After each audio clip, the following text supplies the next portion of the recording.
How to sign in to Oculus with Facebook. Hi everyone, this is Suzanne from Create, Login and Delete, and now let's get started. First of all, open your MetaQuest application, which is Oculus app. Here we go. Now you can see various options available like continue with Facebook, continue with Instagram, and continue with email.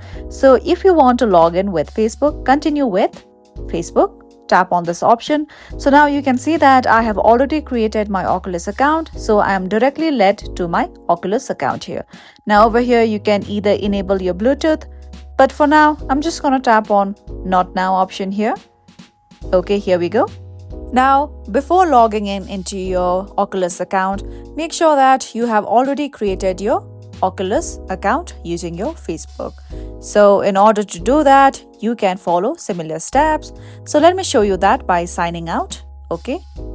Now, if you have not created your Oculus account, you will see these similar options like sign up with Facebook, sign up with Instagram, or sign up with your email. You can just tap on sign in using your Facebook and then you'll successfully be able to create your Oculus account. That was it for today. So don't forget to like and subscribe.